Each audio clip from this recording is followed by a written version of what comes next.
All right, welcome into another edition of the Ohio State of Mind podcast, episode number 22, Thursday, April 4th. I'm one of your hosts, Michael Chen. On the other side with me is Josh Heatley. Both of us are writers at Buckeyes Wire and the USA Today Network. And we have been away for a couple of weeks, but we're finally back. And the biggest news while we were gone is Ohio State filled their running back coach. They went out to Oregon and they took Carlos Locklyn. Josh, what were your initial thoughts about the hire? I was a little underwhelmed. There were some cool names floating around there. Like the dude from Alabama. I was glad we didn't get DeMarco Murray though. The DeMarco Murray name was getting pretty hot and heavy. So the guy from Alabama, I was pretty high on. Obviously, the very deep resume. Stan Drayton, who's the head coach at Temple. Sure. That would have been very fun. Bring him back. I got a hell of a resume. Now head coaching experience. So that would have been fun.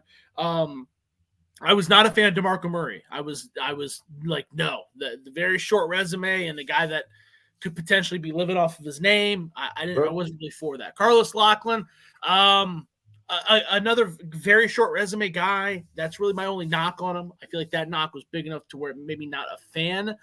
With that said, it's growing on me.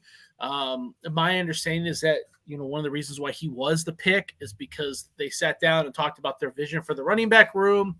And what kind of recruits he likes. Him and Ryan Day saw eye to eye on that, and they pulled the trigger. That was something that Alford had a different view. Alford didn't like to recruit. Let's be real here. Well, there were some struggles, right? Yeah, I mean, misses, and a couple of years ago he didn't sign a running back, and they kept going down in South Florida. And he missed Marshall this past year. Right. I mean, yeah, he'd get commits, and then he'd get commits, and then towards the end of the process, he'd stop recruiting everybody else, and then all of a sudden they decommit and goes, and go to Miami. So, he didn't. That was a guy who struggled to recruit in his backyard and struggled to recruit in Florida for sure. Yeah. Locklyn was a guy who he recruited. I think Bucky Irving was there. C.J. Verdell. We're all very aware of those guys. Those guys were not super high. Those guys weren't Travian Henderson level recruits that he turned into very capable three down backs.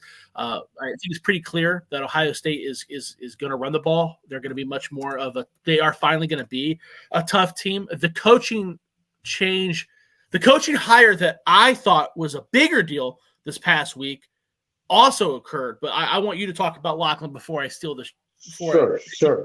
Locklyn to me is a solid hire. Anytime you can go to a now rival Big Ten school and take away one of their coaches, I think that's a win in itself. Does he have, like you said, the extensive resume? Probably not. What he does have, though, this past year specifically, when you look at it, two main running backs, you had Irvins and James, and both of them over 100 carries, both of them 11 touchdowns. Irving was the high man in yardage with 1,100, a little over that. They both averaged over 6 yards a carry. That to me tells me all I need to know, really. When your running back's averaging 6 a pop, 7 a pop, I'm good with that. You can run the ball all day long. I think that, part of it has to do with, the fact that Bo Nix was the quarterback and, they had some options there. But again, Oregon has been a very productive. Oregon has, I guess that's one of the issues I had is that Oregon has been a very tough program for about the last 5-6 years as far as their offensive line goes and what's in front of them. We all remember Ohio State lost to Oregon a few years ago. That was because Ohio State got beat down. Defense. Well, the defense. The defense got smushed into the ground, right? They scored. And Oregon's just been a very tough team like that recently. So it's hard to be like, okay, is it the running backs, the offensive line? For those that don't know, we keep talking about his resume. He's been at Oregon for 2 years. No, wait, is that right? Yeah. That's right. 2 years. He was at Western Kentucky for a year as a running backs coach, and then the high school liaison or something along the recruiting lines at Florida State. So that's what we talk about. That was in 2020. So he's been a position coach for only 3 years. 3 years. Right. One of that being out of the Power 5. So that's pretty crazy. I know he's got a hell of a history. Is it though? That's pretty wild for someone who doesn't have the last name Hartline or the last name Murray. Or the last, I get it. This is a guy who was he was a cop. Corrections officer. Was he was a cop? Yeah. He was a cop. Ryan Day even talked about that during during the introductory press conference for him. He's like, look, he's a guy that didn't come from a football family like a lot of these other coaches have. And it's funny because a lot of Michigan fans took that as like Ryan Day trying to spurn this whole born on third base thing, right? But it just, I don't think that was anything that Ryan Day was actually trying to say. I think mostly it was just, look, this guy has worked really hard to be where he's at, and he's earned this position. Now, do I think that he's going to have a lot to do with the offense and all of that? No. Look, this might just be a position to fill a position because you're really looking at you got Chip Kelly running the offense, you've got Ryan Day watching over him. I mean, is a running back coach really going to do much? I mean, there's talk that they would even wait until next year to actually hire a running backs coach. So, I mean, really, at the end of the day, it's a position that needed to get filled, but I don't think Locklyn's going to do too much. No, I'm glad they didn't wait the whole year, right? That you're still. I mean, they could have. There was chatter about it. I'm glad that they did not. Right. Because it's going to be Locklyn's going to play a vital role for recruiting. I think that's the real reason why he got hired. Is because he does seem to have a good connection with a lot of the recruits that Ohio State has built at the top. Jordan Davison out of California, he's one of the top targets already. Talking about making a return visit to Columbus. So big time. Agreed. 100%. And he has a reputation for not losing out on guys too, right? Which is kind of the opposite of what Ohio State was dealing with. So there's a lot of positive recruiting news around the hire of Locklyn. At the end of the day, I'm not going to sit here and act like Locklyn and I sat at a whiteboard and I know exactly what's going on, and that's why I don't like him. A lot of my review is going to be, okay, hey, this is where he came from. This is the style offense he came from, how fast, and there's not, it's a very thin resume, and I don't like to see that. It's the same reason why I bitch about Ryan Day. It's not something I like to see, is the thin resume. Whether that's right or wrong, I don't know. Hopefully it's a non-issue and it is a meteoric rise and he's the best running backs coach in the country. I don't know those things. I have to go off of what I do know, and I know it's a very thin resume. But again, recruiting is very vital with the running back position as well. It's vital at every position at Ohio State, but running backs are expected to show out more. That's a position that should be able to see the field as a freshman, right? That's you know what I mean? Like there's not your biggest learning curve is going to be what, pass catching, pass blocking, all that good stuff, how to do it on the third down. But running the ball, that's a lot of instincts, right? Being in the right position at the right time. Mm-hmm. I understand that. I'm not demeaning what he does. I'm not demeaning the running backs position. Like I said, there's a lot to coach at the running backs position. A lot of these kids don't come in with pass blocking, experience. A lot of these kids don't come in as the greatest receiver. So there's a lot of coaching that goes into there. But none of those things are going to keep a kid from seeing the field if they can run the ball and break 80 tackles, right? So and a quarterback position like quarterback, some of the things you have to be taught will keep you off the field. So that's the big difference. I think recruiting is just very vital. So I'm glad they filled it. My hopes are high for Locklyn. Like you said, there's a lot to like. There's just, I can't sit here and say that I like every single hire. That makes me sound like a homer. So I want to say something negative. But they did hire someone it was either this week or last week that I was very excited about. Tim Drevno, who Ohio State fans might remember most as the offensive coordinator at Michigan in 2015, but he was also the offensive line coach when the San Francisco 49ers were going to the Super Bowl with Harbaugh coaching them. And Frank Gore was leading the league in rushing, and that was an offensive line that was not littered with first rounders. So I feel like that says, everything you want to know about a coach. He was also the offensive line coach at UCLA, which has also a very run-based, powerful offense the last few years, as evidenced by Zach Charbonnet, what Chip Kelly did there. So I'm very excited about that. He got hired as a quality assistant, quality control guy. and there's a lot of rumors floating around. These NCAA rules are going to change and allow there to be more vocal quality control guys, more you have these guys actually coaching the players. And if it comes true, Drevno is going to be a big deal. That's going to be a very big hire. Yep. So I'm very excited about that hire. There's no way in the world this guy isn't qualified for whatever they give to him. So I'm very, very excited about that hire. Yeah, I really like it as well. Anytime you can get a former position coach who has not only collegiate experience, but NFL experience as well, to be on your staff, not as a position coach, I think that's a win. Just like when the Buckeyes hired Joe Philbin a couple of years ago, right? I think it was last year, right? He just stayed for a year and he went back to the NFL, which is perfectly fine. I don't blame him at all for that. But anytime you can get a voice like that, a veteran voice who understands offenses, who understands what they're trying to do, especially with the transition from Chip Kelly's, play calling, this is going to help ease the players into that because they're going to have somebody else that they can go to and say, hey, I don't quite get this concept. Could you explain it to me a little bit more? And sometimes when people explain things, it's just like teaching. One teacher might teach it some way, and another teacher might teach it a different way. And depending on the student, they might get it. So that's why I really like this hire, because the familiarity with Kelly's offense that he's going to run is really going to push this kind of and this hire didn't get a lot of publicity, right? It didn't. No. I mean, I don't think we wrote anything about it on Buckeyes Wire. We just kind of glossed it over. But I do think you're right. I think it's an important hire, and I think it really is going to help this offense make that transition over. Because now, granted, look, let's be real here. The offense is mostly going to be what Ryan Day wants to run, right? I mean, at least the concepts and all of that. But when Chip Kelly's calling plays within that, it's definitely going to help like that in that sense. So again, I think you're right. I think this is a under the radar hire that I think Ryan Day hit out of the ballpark once again. So this one's solid, very great. Yes, very, very, very exciting. I think it's an underrated hire, and I think that it shows it's more evidence of Ryan Day really trying to take those steps forward to make the team quote unquote tough. Sure. Yes. Yeah. I mean, hey, you know what? That's something they've lacked the last few years, and we've seen it on the field, especially in the game. And the Buckeyes need to go back to.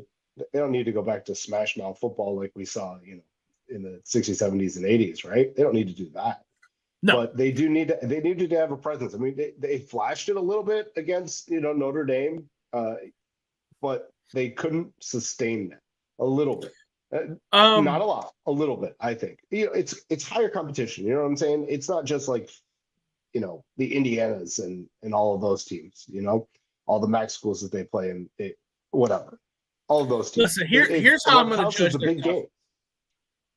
This is how I'm going to judge their toughness. Okay, he called out Lou Holtz last year. Right. I'm going to need him to call out someone that I think. Well, it's gonna like going up in a weight class, right? You go from the 100-year-old dude who's asleep. Now he's gonna gradually work his way up and punch Greg Schiano, the jersey. I hope so. Okay. The buff jersey dude in his. Okay.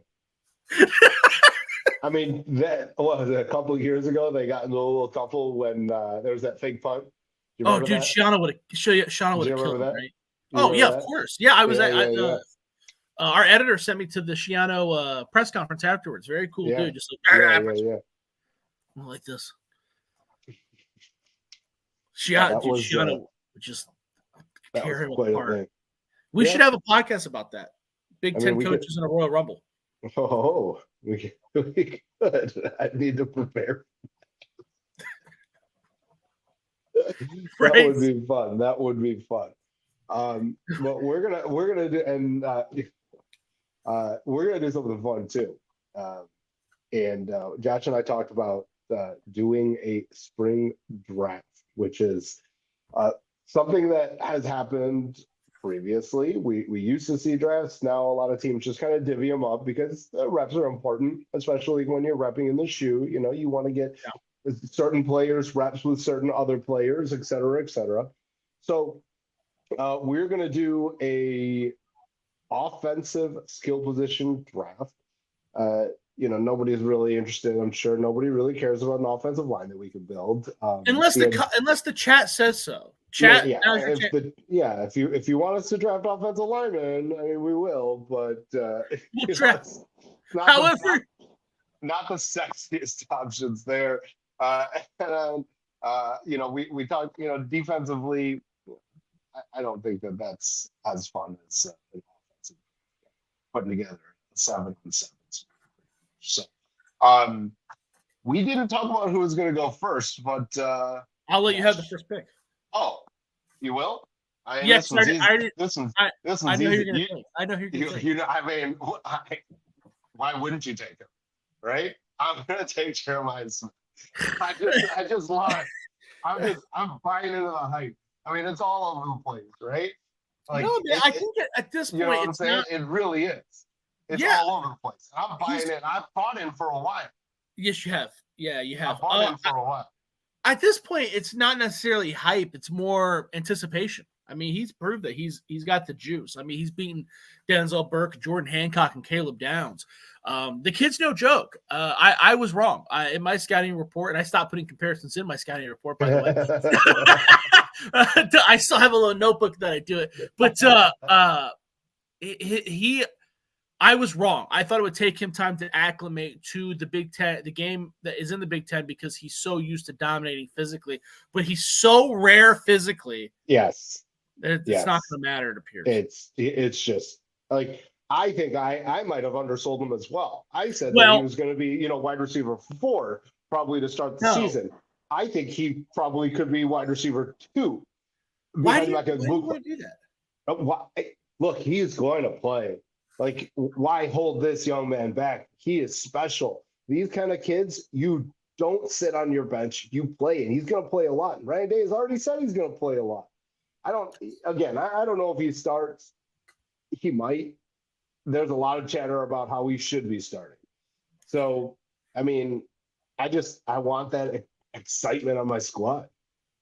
All right. So, at first I disagreed with you, right? You had Jeremiah Smith as your number. Actually, I don't think it was your number 4. If I remember right, you had him at number 3, right? He might have been 3. I think I had hold on. I believe I had Inez behind him. I think you're right. I got Tate 2 and Egbuka. Yeah, that's right. Egbuka at the 1. That's right. Yeah. So you had him as your number 3 receiver, right. And I said we met halfway at 4. Right. We met halfway at 4. Yeah. Yeah. You had him as 5. Right. You had Ballard because at 4. Exactly. You like that Jaden Ballard.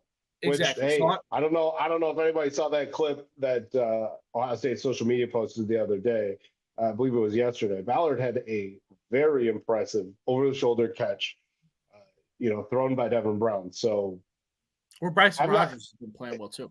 I'm not discounting how good he can be. I'm just saying that there are other players more talented than him that are going to see the field more often. So here's the deal. You talked. You were right, and I will meet you at He's going to see time. I think I'm willing to accept that he's likely going to be the 3rd receiver.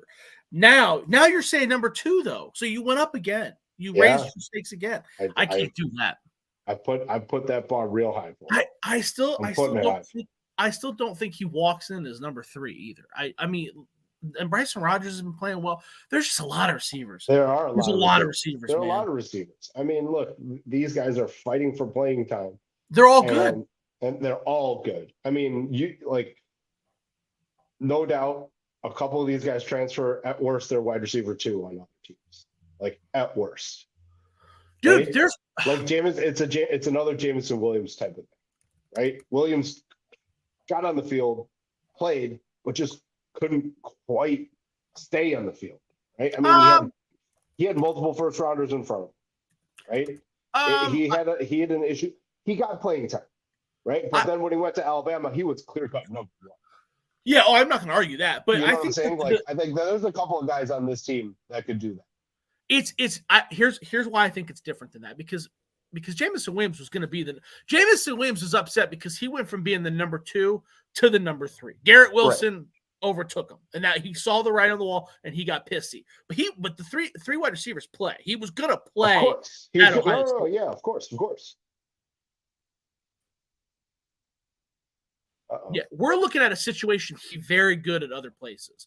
I went on. I think Bryson Rogers is going to be he's going to be a player somewhere. I hope he sticks it out here. I hope it's at Ohio State. Right. But that's a guy that could be your sixth, that could slide down the depth chart and be the number one wide receiver from a core to Syracuse. The list goes. We don't hear about him anymore. That guy's a speedster, very smooth route runner. Kojo Antwi. That's very much in the same Mookie Cooper kind of realm and area where he could leave and be a number 2 or number 1 to somewhere. Those guys aren't sniffing the field. Jamison Williams at least saw playing time. Does that make sense what I'm saying? No. Like, that's how good this receiving room is. No, he definitely got in the field. He performed well. But, again, he wanted an opportunity somewhere else, and he got it and turned it into a first-round pick. So you can't blame him. Now, someone else who was playing leaves and then kind of fizzles out, that's on them. But he did exactly what he wanted to do and what he should have done, and, he got picked in the first round by the Lions. So even coming off of an injury as well, even coming off of the ACL. I mean, he's that talented. So, I do think that there's other guys, on the roster. But let's get back to your pick, man. Make that first pick. So if we were going to do the whole offense, for full transparency, I want everybody to be aware my first pick was going to be Donovan Jackson. Hands down, it was going to be Donovan Jackson. Okay. But since we're just doing skill guys, I'm going to take – and I guess we should get this out of the way. So I'm going to write this down. 1 quarterback, 1 running back, 3 receivers, and a tight end? Yep. Okay. So I'm going to take Igbuka. Okay. I know that you already took a wide receiver off the board. In my opinion, Mecca Igbuka is the clear-cut number 1. I think he's a future first-rounder. That's my number 1 pick. All right. Makes my number. I can't let you have Jeremiah Smith and Emeka. I was like, maybe Igbuka could have slipped so I could take him. I was like, that'd be nice. All right, so I'm gonna go running back. I'm gonna take Trey. I just think that overall he's a better passer. I think that's the only thing really that pushes him over the edge for me. Very similar, great, both just phenomenal players, but Henderson to me just kind of sticks out a little bit more, and I'd take him on my side. Okay. Now here's where we come to the hard part. Okay. So just to be transparent, if we were going to do the whole offense, I was going to take Seth McLaughlin. Oh man, you're going hard on the O-line. The O-line. I swear I had a little big board written out. But here's my issue. I have Quinshon Judkins as my next skill guy. Okay. But you took your running back. So do I take Quinshon Judkins? I mean, or you're not you know what? To. You know what? I am going to take Quinshon Judkins because you could call an audible and make your set a 2 running back set. I'm not doing that. I'm not going to let you do that. I could split Henderson out wide if I wanted. Yep. Makes sense. I'm not going to let you do that. Makes sense. I'm going to skip over quarterback once again. Oh. I thought about it. It popped into my mind, but I'm going to hit wide receiver again. I'm going to take Carnell. I think that he is going to explode. I've known the young man since he was a freshman in high school. I have a good relationship with him. I am 100% in his camp. I believe that he is going to just take this monster jump from year 1 to year 2. I think he got his feet wet last year, got plenty of playing time. I think this year is when everybody knows it. I really, really do. And the main reason why is because as a freshman, he had no clue what he was doing. Big body, strong hands, just didn't quite understand it. And over the course of his high school career, he got incrementally better. And literally, I've saw him at multiple camps, at workouts. The young man, every single time I saw him, he got better. He was better than he was before, whether it's in and out of his breaks, whether it's watching, a lot of times young players, they're like, oh, ball's coming at me. I'm going to look upfield and see what's going on. He made that mistake like once or twice that I saw, and then never again. He would take a 5-yard slant in a 7-on-7 tournament that I saw.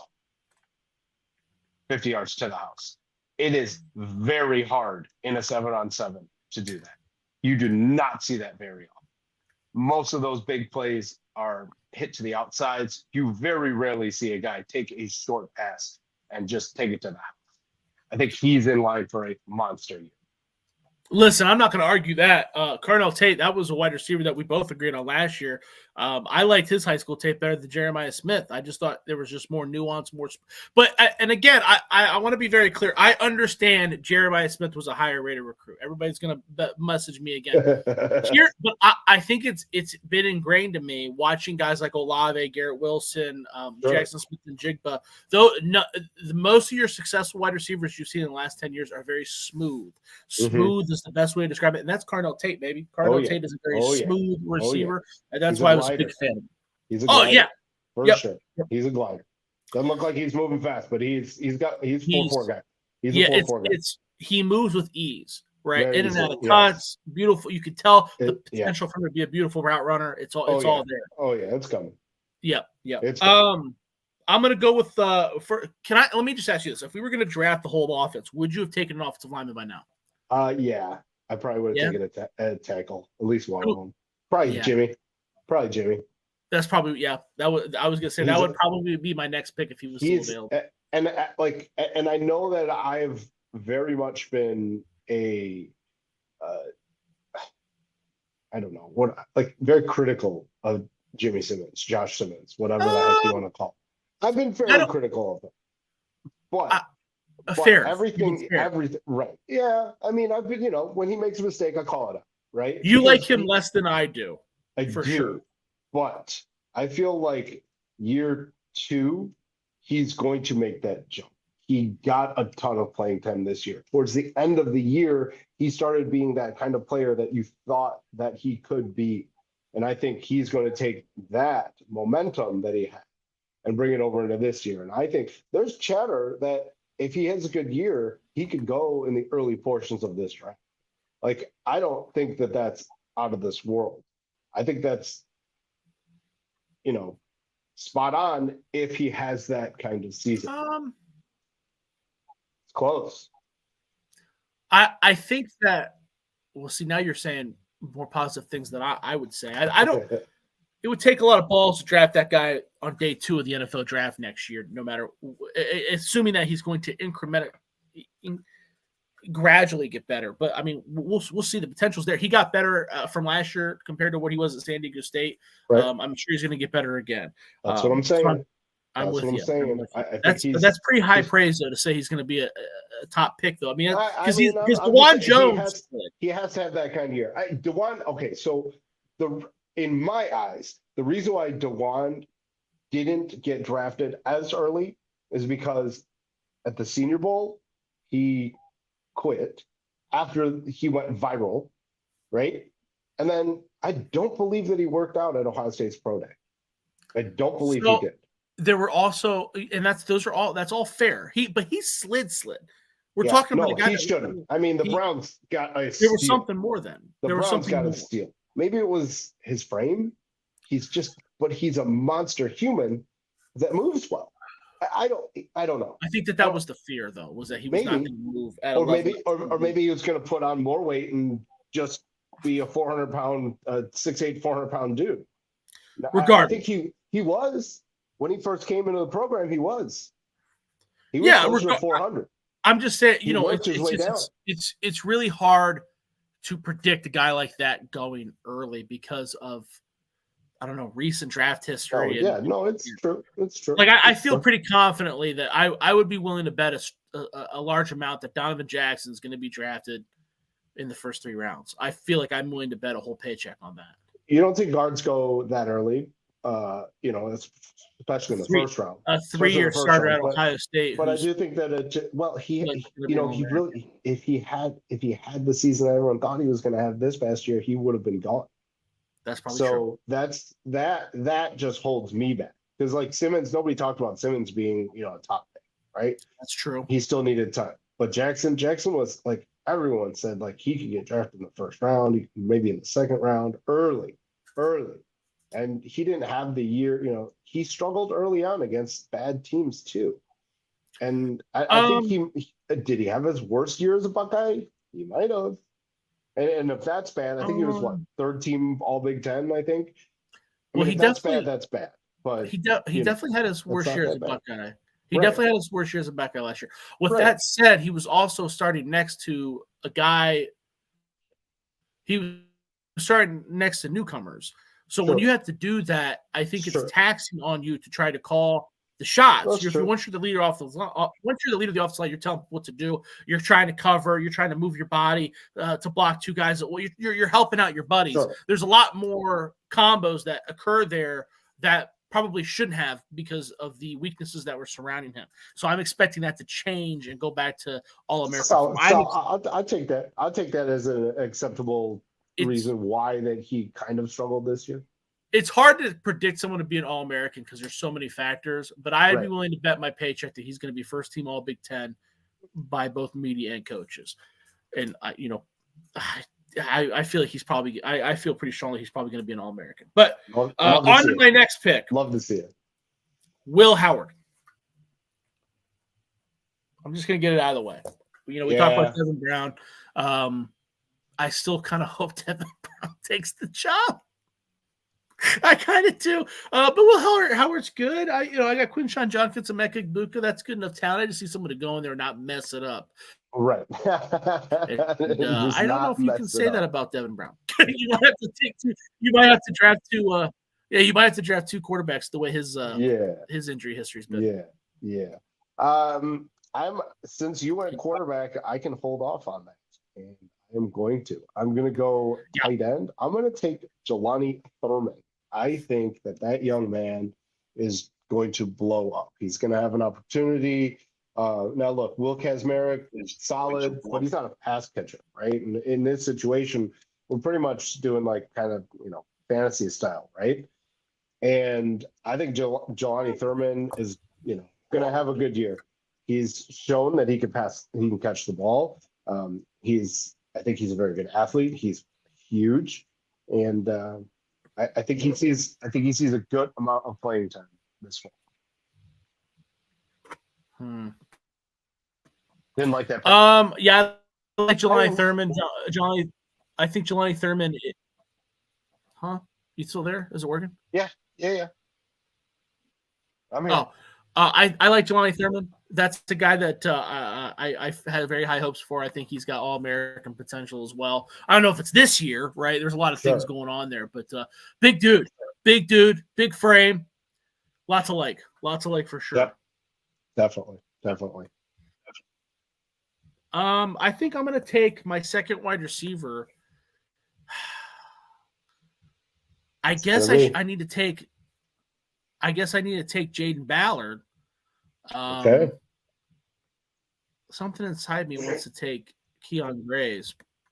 I think it's because I was just talking about. Let's go with Jaden Ballard. I think it's because I was just talking about. No, I like Ballard. I think that he's a field stretcher. He might not put up the stats that you would like to see, but what he does is he helps his buddies get open. He's that guy where he could blow the top off, and if he catches 4 to 5 big balls this year, I think that job well done. I really do, and we've seen that he's got the skill and ability to do it. So I'm good with that pick. I'm good with that pick. Yeah. I've got 2 big guys on my outside. I need a slot. I need someone inside. I'm going with Brandon Inus.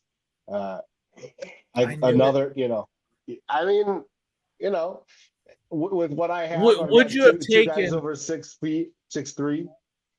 I need a smaller guy. Would you have taken Ballard over Innis?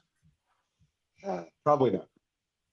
I knew it. Probably something not. that sounded was like this. I just love the young guys. I love the young guys, and I'm a big fan. Yeah, I'm a big just the potential and the fact that There's no another guy. He's another guy that flashed in 1 catch, 50 yards, and a touchdown.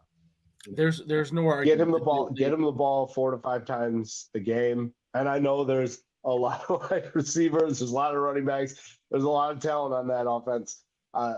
But you can get him 4 or 5 touches a game. I think he could go for 60, 70 yards, and be a game changer. He could be a difference maker. So I love his game. And again, with, a different quarterback now, especially because Kyle McCord, locked down to Marvin Harrison Jr. and just always just looked his way. The other receivers really didn't have an opportunity. Like Micah Buka probably should have had at least 800 yards last year, right? Like minimum, and he didn't. So, and yes, he did battle some injuries as well. But again, you're looking at, a guy that just went one way, and now you're going to have a quarterback, regardless of who it is, whether it is Will Howard or if it is Devin Brown. I think they're going to look other places. They're not going to lock onto one guy and just say, all right, this is my guy. I think they're going to spread the ball around, because Ryan Day is probably going to tell them, you got to spread the ball around. And I just think that, Brandon Innes is going to be one of the benefactors of that. So I've been pronouncing his name wrong. It's not Innes. I don't know if it's Innes or Innes. He hasn't played enough. We haven't heard his name enough. No, we'll get some clarification about that in the spring game. We will. I'm going to go 2 running back set, Dalen Hayden. Oh. 2 running back set. Interesting. I mean, it would work. You'd probably have Hayden at the running back and Judkins split out then, right? I'm envisioning Howard with 2 running backs next to him. Okay. Now I got to pick a quarterback. Oh, that's right. You do have to pick a quarterback. Well, that's easy. Is it? Well, I don't know now. Maybe it's not so easy. Well, if I have seen more of Julian Saint, I probably would pick him. But I haven't seen enough. I've seen his high school film, the few clips that have been shared online. He hasn't looked all that great. No, really? Yeah, one of them. Dude, the one that sticks out in my head. He threw a ball behind. His receiver, and it was almost picked off. Like, I just haven't seen enough. Do I love what he could be? Of course. I think he's going to be the starter next year, like hands down. I could even see him being QB2 with an injury, of course. I think he's third on the depth chart between, whoever, wins between Howard and Brown. But I think he's at worst third, and I think he's the starter next year. But we're talking about right now, so you have to go with Devin Brown. He's an unknown. It's just, I was hoping you'd pick Devin Brown. Yeah. You were hoping I was going to pick Devin Brown. Let's be real here. I was. I like I think Will Howard just brings that experience factor. Devin Brown just doesn't have it. He's more of an unknown. Could he be great? Oh, yeah. Could he be great? Of course. Could he, could he lead this offense? Yeah, I think so. Have we seen enough? No, he doesn't have that experience. And that's what Will Howard has. And that's why I think that Will Howard will eventually win that starting quarterback job. Although, they're splitting reps right now, is everything that I've read, in all their practices. Usually it's Brown going first, which I think is very interesting. But I do think over the course of time, I think Will Howard's going to show he's a better quarterback. Yeah, I do believe that Will Howard's starting to find his groove. So we're going to start to see more and more of those highlights showing. The Julian Saint highlights that I've seen, dude, the guy looks lights out, man. The guy looks like he might be the number 2 quarterback. Mm-hmm. He, if Ryan Day wasn't on the hot seat, that would probably be my prediction to start. I shouldn't say that because no, I probably would. If Ryan Day wasn't on the hot seat and didn't need a quarterback to, if they didn't bring in Will Howard, I could see. I don't think that the only thing that's stopping Ryan Day is the fact that he needs a quarterback. He needs to win now. No, he needs to win now. Yeah, and to do that, he knows he needs a quarterback that's not going to make mistakes. And Julian Saint's going to make mistakes. He just is. You just 100%. Going to.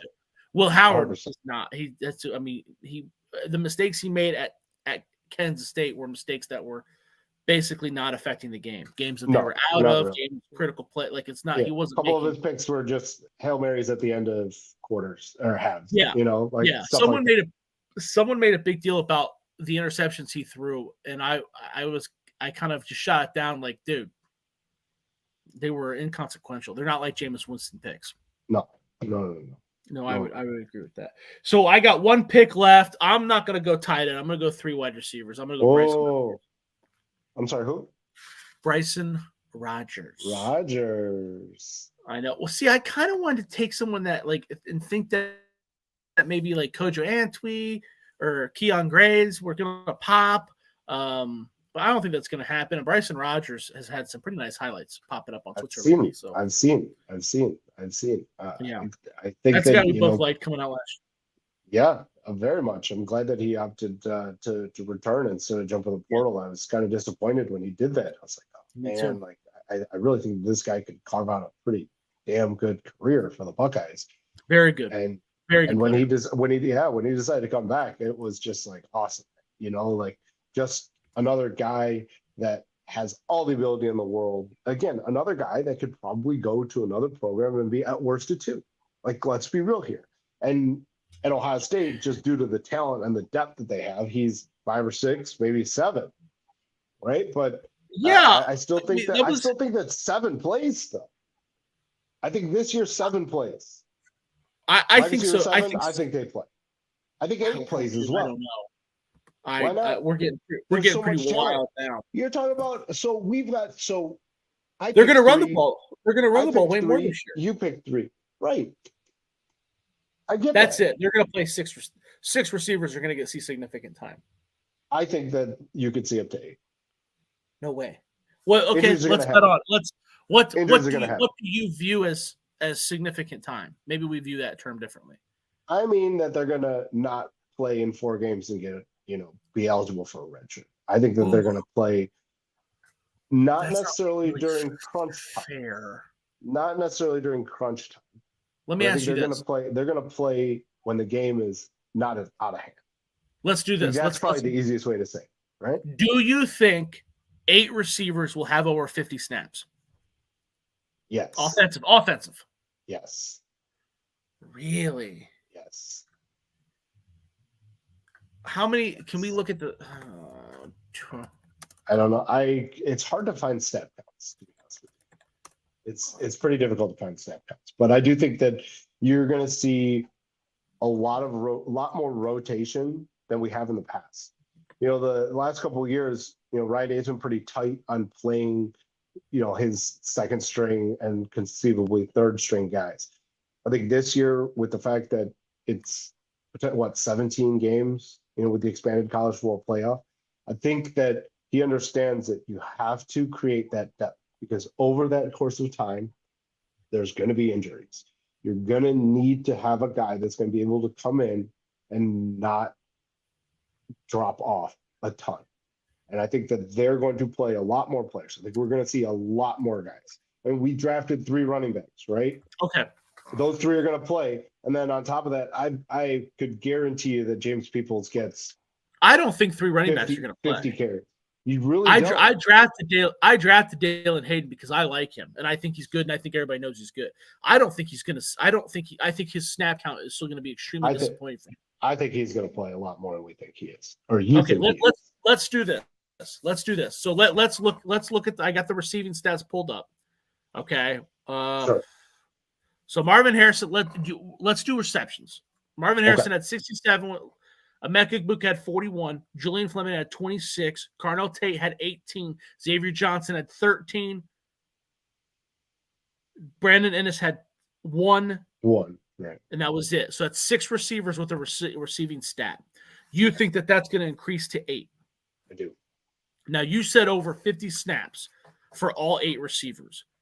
I don't know how many snaps Brandon Ennis had last year, but basically you're saying that 2 more receivers are going to register receptions, and you think that, do you view those last 2? How many? Let's do it this way. So there's 3. There's going to be multiple tiers here. Do you think there's a receiver on the Ohio State roster that can get over 60 receptions? 60?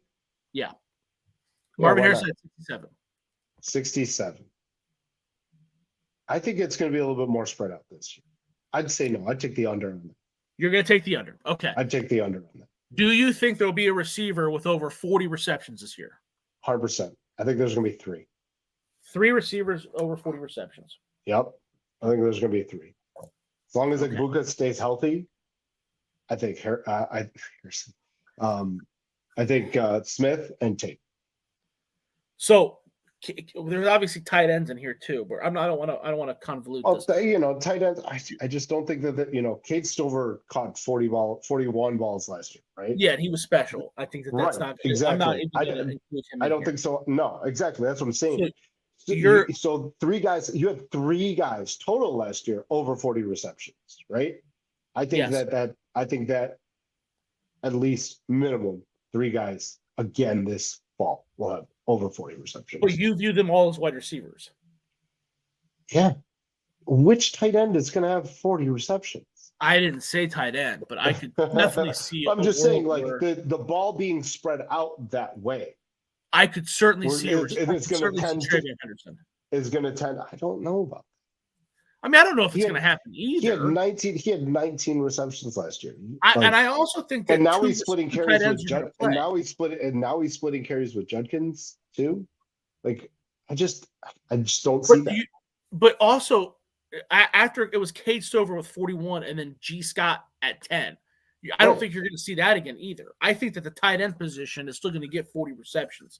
You really think so? Like as a whole, or as one? As a whole, who's going to do it?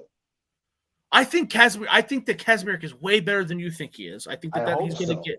I think he's going to get 20 receptions. I mean, did he even come across your mind to get picked here?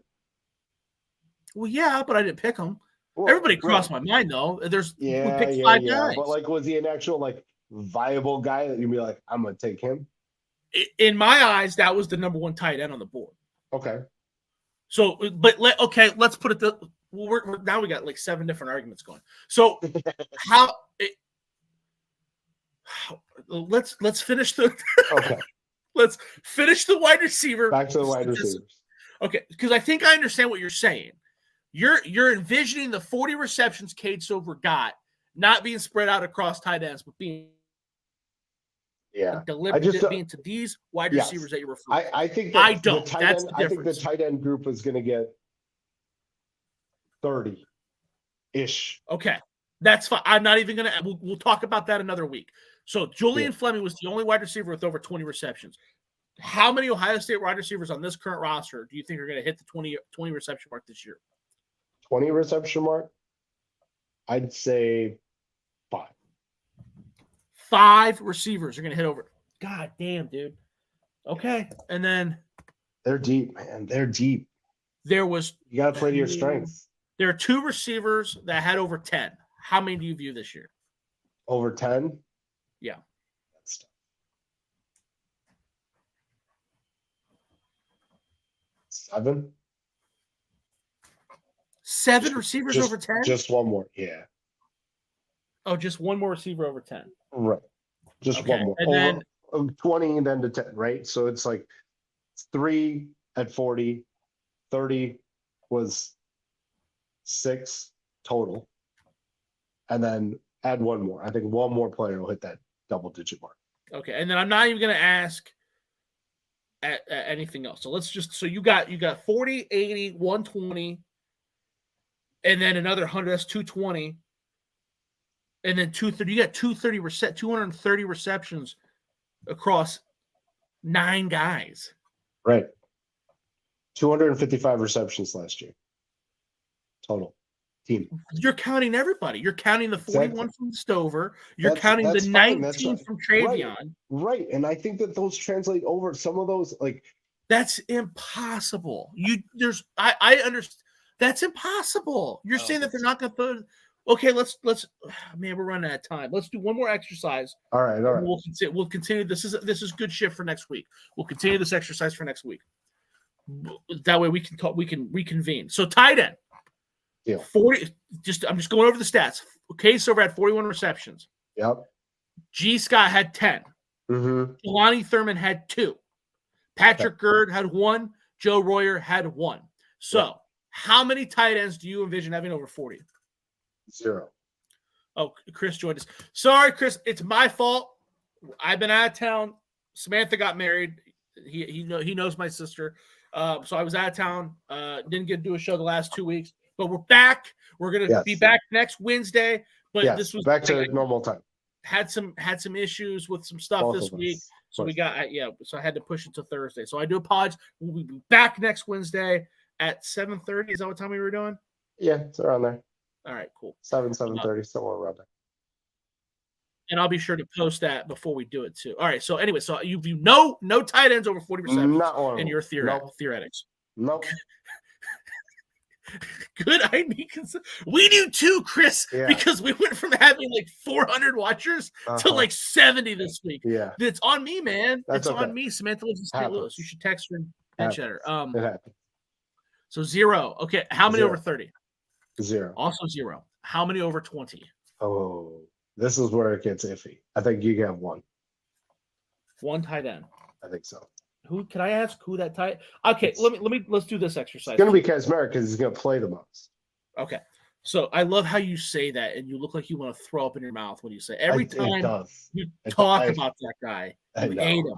I was like, they're going to transfer. They're going to make him into a tackle. I mean, just look at his size. He just screams tackle to me, dude. I think you just hate Polacks. No. I don't even know. I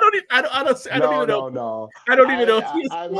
I'm a big fan of the Polish community, man. Get out of here. I don't even know if I know some of the swears. I just named something that was white. I don't even like. I just named. See, I told you, Chris was her. Break down what's conspiring right now.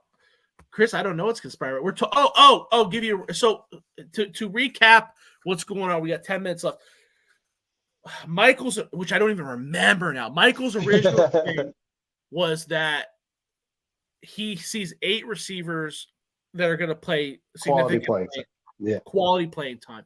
I said no way. I said 6.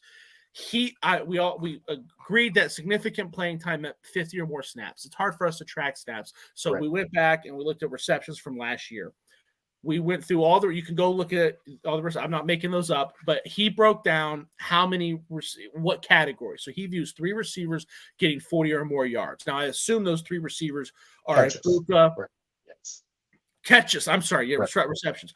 I assume the 3 receivers he's referring to are Mecca Buka, Carnell Tate, and Jeremiah Smith. Correct. Okay. Then he's got 5 receivers in the 20 reception mark, and that would be Brandon Ennis, Jaden Ballard, and Bryson Rogers. Who? Bryson Rogers. That's 6. Right. Well, there's 2 more. You said there's 5 receivers. No. 5 total. Well, then that math doesn't math, dude. Yeah, that math doesn't math. No, because you're saying 8 receivers are going to see significant playing time. Right. So if you're saying only 2 receivers, 2 other extra receivers, because we're counting the other ones. The other ones. So from 40, that 3, and then 30 makes 2 more, which is 5 total. And then the 8, and then the other 3. Oh wait, no, 6. It was 6. It was 6. I said over 30, right? I thought you did. Yeah. No, you said 5. 5. Okay. But I took it as you meant 5 in that category. No. Total. Because total I only wrote down 9 receivers. Right. No. So what you tell me your math? 3 over 40. 3 over 40. And then and then 3 more, add 3 to that over 30. Okay. And then 2 more on top of that over 20. So total, you got 8 guys catching over 20. Okay. That's a bit more reasonable than when I wrote down 5. I understand the miscommunication. That still to me is a lot. I mean, not lying, there's a lot. I just think that this wide receiver room is so deep with the different quarterback who's not just going to stare down one wide receiver. That's so many. I just feel like the receptions are going to be spread out. I don't know if they're going to have 1,000-yard receiver this year. I don't know if that happens. Could it happen? Sure. Will it happen? exactly, Chris. I just feel like they're going to spread out the love. I think they're going to spread out the love. I think a lot more players are going to play than you think. They're not going to be able to hold down all these good players because then they're going to transfer. The issue that I have is that they're not in the same tier. There are 6 guys that are a tier above, and whether that's because they're better or that's because they're more experienced. Sure. What I'm not saying, a guy like Kojo Antwi, I'm not saying he's bad. I like Kojo Antwi. What I'm saying is he didn't play at all last year. Sure. And they're bringing in stud receivers in Mylan Graham and Jeremiah Smith, mm-hmm. Right? We didn't even talk about Mylan Graham. No, we didn't because he doesn't roll yet, right? Right, correct, yes. So I feel like he's good enough to where he's in your equation, right? Graham, no. He's not in your eight. The reason why Graham's not in my equation is because he's coming in later. He's not participating in this way. And Chris brings up another good point, too. What do we envision the run-pass ratio per game with that running back group, too? Because that's another thing. We're breaking down the receptions, and we threw way more than what I envision us throwing this year. I think that this is a team – I think Ryan Day he's a former quarterback. He likes to throw the ball. This is going to – we can hire as many coaches as they want that are run-focused. That's not what he's going to do. This offense is going to pass the ball. So I do think that the distribution is going to be way more similar to last year than people think. But it was almost 50. I mean, it was almost 50-50 last year. They had 400 passing attempts and 431 rushing attempts. Oh, really? So there were more run plays. I mean, if you count sacks, which you had 23 to the 400, then it's almost even. So it was almost a 50-50 split last year. Almost. Okay. So I think that it's similar. I think it's going to be similar. Do you think that there's going to be an uptick in passing play? Because you're not going to bring in Quinshon Judkins, Travion Henderson, pound the shit out of opponents, and then throw. Well, Henderson had 156 carries, over or under whether he hits that mark again this year. You're asking me the over under? Yeah. See, that's 156. hard. 156. And he was hurt as well. So 156. He led the team with 156 carries. Does he hit that mark this year? For reference, Chip had 85 as his backup. So you're taking the under on this one? Yeah, because Quinshon Judkins should have more than 85 carries. Agreed. Quinshon Judkins and Travion Henderson should have a similar carry amount. Agreed. Travion Henderson should have more, but it should be similar. Around 100. I think Travion will get more touches because he's going to catch more passes, but maybe he has a few less carries. We're not talking about that. Right. Well, what I'm saying is maybe potentially he has a few less carries because he's getting a couple more opportunities to touch the ball with a couple passes here. Yeah, I'm thinking that his carries are going to be more around 100.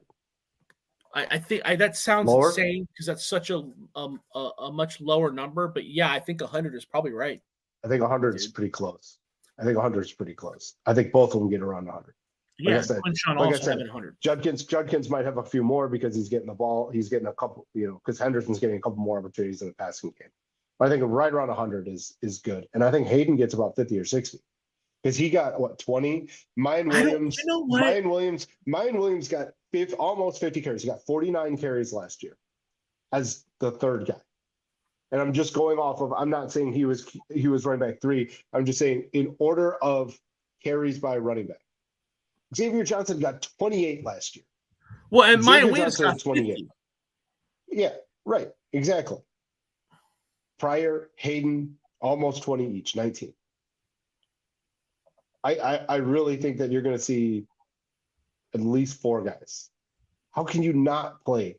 No, you know what? 4 guys. I'll take the over on 100 carries for Travion Henderson. Okay. So I'll take the under at 150, but over 100. Okay. So what are we setting the line for Judkins then? Same. So 100. So what are you taking the over as well? Yeah. Yeah. I think I'd take the under with Henderson and the over with Jenkins. Because again, I think that Henderson's going to get more touches in the passing game. And again, I also think that, you keep saying that, but you're not counting that. Yes. But you're not counting the receptions on the carries. No, I'm not. Not counting that. Completely. Because you keep saying I think Traven Henderson's going to get more touches. But I do think, and that's going to play into his touches per game. I think they're going to try to average, max. I don't think if they're getting Chris, if they're getting 300 combined, that I don't think that's a good thing. I really don't. I really don't. That means they're in way too many tight games. That means that they're not blowing people out like they should. I think 300 is what. Yeah, I think 250 is probably closer to a max. Because again, remember, we're talking about a schedule that's going to be extremely long this year if they make a deep run in the college football playoff. And you need that depth. You cannot wear your guys down. Yeah. In a 2-game playoff, it's different.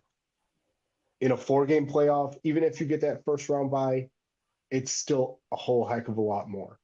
And I think that you're going to see, what do we set the line at Hayden for? 50? The Hayden rushing? Dude, 50? You got him getting 50 carries? 50. No way. Mayan had almost 50 last year. They liked Mayan. They don't like Dalen. Unless Carlos comes in here and does something. I know. I'm taking the under all day. I know they don't like it. I'd take the over on 50. Oh, yeah. How about, James Peoples. Dude, 30. I'm taking what number 30. You got in your head for James? 30. Under. Going under? I think he gets over. I think he gets over 30. You think he gets more than 30 carries? Yeah. Hayden got 19 in garbage time, and the Buckeyes really didn't blow teams out this year. That was his second year. I think their defense is better, which in turn gives them more opportunities on offense. That was Dalen Hayden's second year. I get it. If I'm Dalen Hayden and they give that guy any carries, I'm gone. But they can't. Gone. You also have to try and preserve Hayden. If it's okay, so when are you putting Hayden in during crunch time? No, you got two All-American running backs. Would you put him in up 2 scores? Yeah, 2 touchdowns. Yeah, that's safe. That's cool. I'm done with that. Okay. So then, is he going to play? Is he going to get all those snaps once it hits that 2 touchdown mark? Or no, let's say even you're okay. How about I'm just trying to put this in the way that I see it. Your 2 touchdown mark, there's variables that go about it, right? If we are 2 touchdowns ahead when the fourth quarter starts, Dalen Hayden should get every carry after that. If we're 2 touchdowns ahead in the first quarter, no, that's still not time to Right. But I still think that say they're up 4 scores in the third quarter. And then they're up 6 scores. Ooh. Yeah, I don't know the answer to that. Chris. Yeah, I don't know the answer to that either. Say they were up 5 scores in the fourth quarter. Yeah. You really want Hayden touching the ball? And we've seen what Ryan. I don't think so. I think they're going to involve Peoples. We've seen what Ryan Day likes. We've seen what Ryan Day likes to do in garbage time as well. They don't throw the ball; they run the ball. And I feel like Peoples is going to get. First of all, we really haven't seen what Ryan Day likes to do in garbage time. But he has done some. But he has done some of it, and that was one of my biggest qualms with some of the Ryan Day play calling is that when he brings his backups in, especially the quarterback, they're just turning around, giving the ball to running. Turning around, giving the ball. I think this year, hopefully, I'd like to see a little bit different. I think he needs to run his offense. Blow anybody in. Because what you're describing does not happen enough for me to even figure out what he does. I mean, just Ryan Day does not win. He does not win big. No, he doesn't. We'd like to see. Yeah. If they're having a conversation, this will be the last thing I say. We can shut it down. If they're having a conversation with Dalen Hayden about preserving him, like he's some kind of piece of meat put in a Ziploc baggie in my mom's freezer, then someone needs to say that. Because, I don't understand why all of a sudden there's a stupid rumor started by Zach Smith or whoever about Caleb Downs hating Ohio State. And these people we're asking Caleb Downs about that, right? But no one is asking Dalen Hayden or Ryan Day, what's your plan for this running back? Ryan Day has mentioned in some press conferences that Dalen Hayden's going to play good. Yeah. That's my standard. So if he doesn't get every single touch, I don't think he needs to get every single touch in garbage time. I think he's going to obviously he's going to play. He's going to play in games that are not blowout. I have no problem with Peoples and Sam Williams-Dixon and all the walk-ons, the kid from Muskingum getting 10 carries, because I'm hoping we're up so big it'll be like that game against Akron when Jim Tressel was here, where they gave that walk-on fullback the ball and he ran it for 60 yards or whatever. Mm-hmm. I have no problem with that. But the crunch times that we are used to and we see under Ryan Day, which are 3 a year, and they're up by 3 touchdowns in the fourth quarter, those carries need to be going to Dalen Hayden. So I guess I understand what you're saying, and I don't disagree with what you're saying. I like Dalen Hayden. I just do. I think that Dalen Hayden is special. I am a huge Dalen Hayden fan. I was angry about the fact that he didn't play as much. And I think he's good. I think he's special. I really truly think he's special. How many carries do you think he gets this year then? I mean, 400 last year. So we say 250 between Henderson 40. And Judkins. He should get over I'm saying right.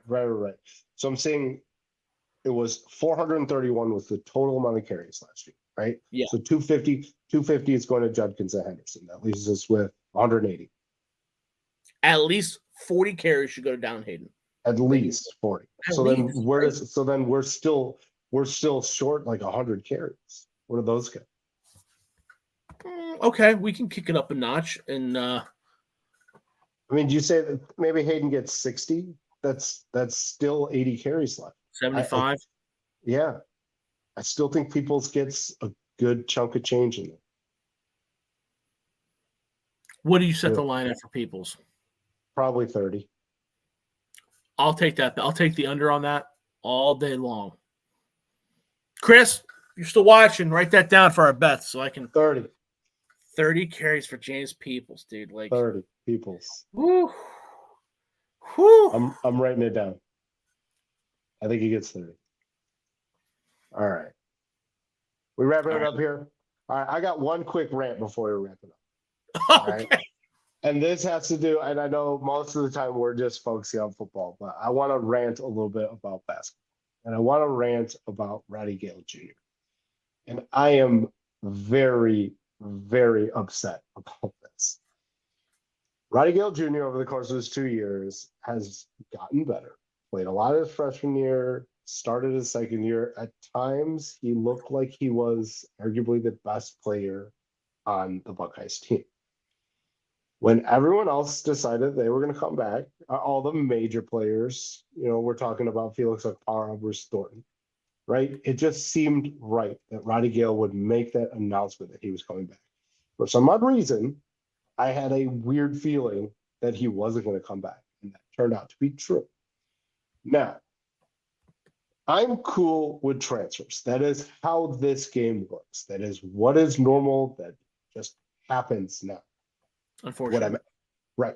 What I'm unhappy about is the fact that his agent told him that he could go make more money somewhere else.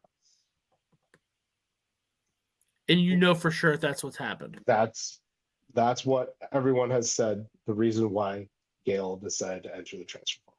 Because he can go make more money somewhere else. To me, that just seems asinine. Roddy Gale Jr. is a very good player. Don't get me wrong. He's a starter on a Power 5 team. I think his high was like 32 this year. Very good player. Is he a top 100 college basketball player? No, he's not. It makes no sense in my eyes for him to say, I'm going to go and try to make more money somewhere else. Where is he going to make the most amount of money? Not in college. He is not going to make his generational wealth in college. He's going to make it at the next level. That just very much did not sit well with me. And I get it. I don't know Roddy's situation. I don't know him. If his family needs money, okay, sure. But if it's just about making a bag right now, it just does not. That move just doesn't sit well. I don't know how Ohio State. I know that Ohio State is. I know that those basketball players are getting paid. I know they have a contract with On It. I know that some of those guys have car dealership deals. Sure. So I know that the NIL fund isn't just going straight to the football team. Right. Exactly. What I don't know, but I know where Ohio State stands as far as NIL and football goes. What I don't know, of course, is where they stand in basketball. I don't know if Kentucky outweighs them, Bama outweighs them, Connecticut. I have no idea. Let's put it this way: when Bruce Thornton announced that he was coming back, it wasn't Bruce Thornton that announced he was coming back. It was the foundation that announced Bruce Thornton. So one would think that's what I'm saying. I would assume that if a guy is leaving Ohio State for quote unquote money, right, there's 5 programs, right? I don't know. I just don't know enough about basketball to even comment on the situation. But I'm assuming that Kentucky, NC, Duke. I'm assuming. But is he good enough to go and play at those schools? Well, that was going to be my next question. I don't think we're talking about a guy that was not the best player on, not even close to being a middle of the road team. He's flashed, but he's not. Yeah. And it just. So I don't know. It's just like. If everything is true, and this is because this, Roddy's not said this for a fact. This is just, obviously rumors going around the internet of people that are well connected with him. If that is the case, then it's just a bad move for him. And I'm not being selfish as a Buckeye basketball fan. I'm all about the players getting paid. He was okay. He didn't like your face when you said that. That was your Casimir face. Let him go. Okay. I've watched probably 3/4 of basketball this year, and judging by what you're describing, let him go. I mean, he's had games where he shoot terribly. He did deal with a wrist hand injury at the end of the season, so his shooting was a little off. I did write about that in one of my what we learned after one of the games. I can't remember exactly which game it was. But, he injured his hand falling to the floor, and then, his shot just kind of wasn't the same for the rest of the year.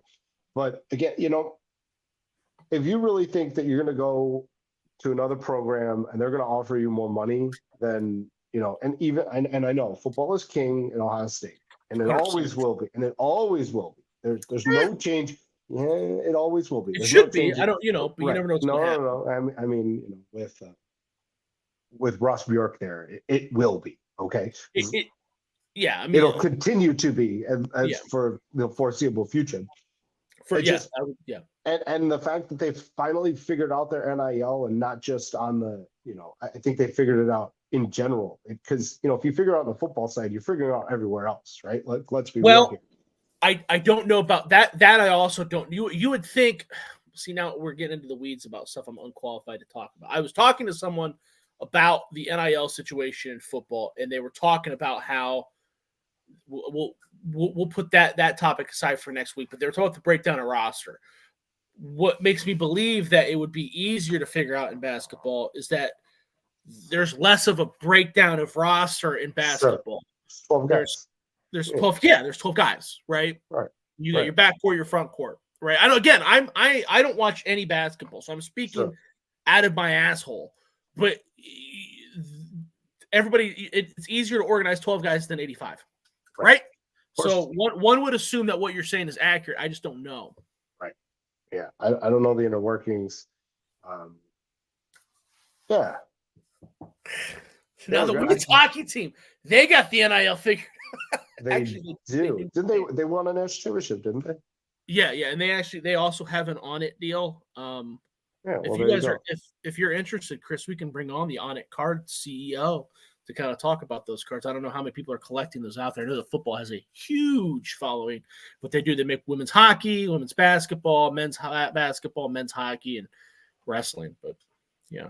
No, I agree with everything you're saying though, as far as the basketball situation goes.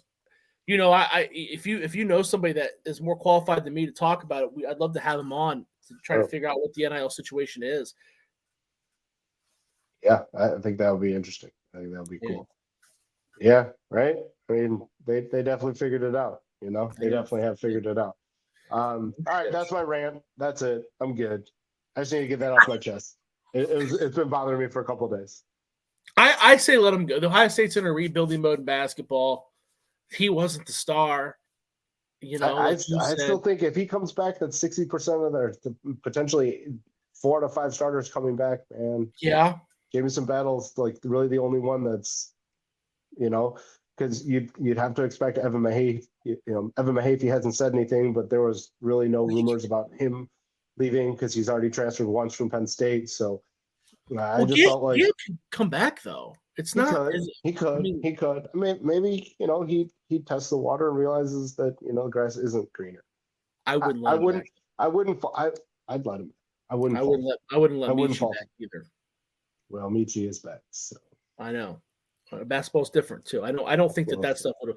I don't think that you're ever going to see that happen with. Well, I shouldn't say. I don't think in the foreseeable future that you're going to see anybody do that at Ohio State.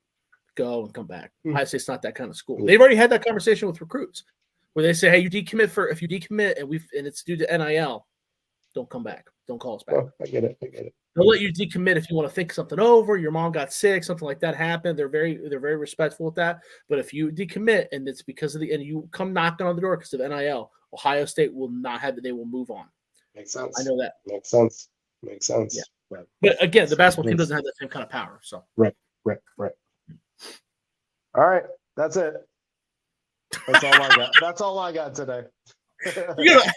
Well, you can follow me on Twitter at Josh Keatley16. Check out our work at Buckeyes Wire. We're going to be back next week. Hopefully with some more spring ball stuff going on. Yeah. What you got, Mike? Where can they follow you? What you got in the at Mike F. Chen? It's on the screen. And obviously read our Buckeyes Wire stuff. Pumping out content every day. Awesome. All right, guys, we are out of here. All right. Go Bucks.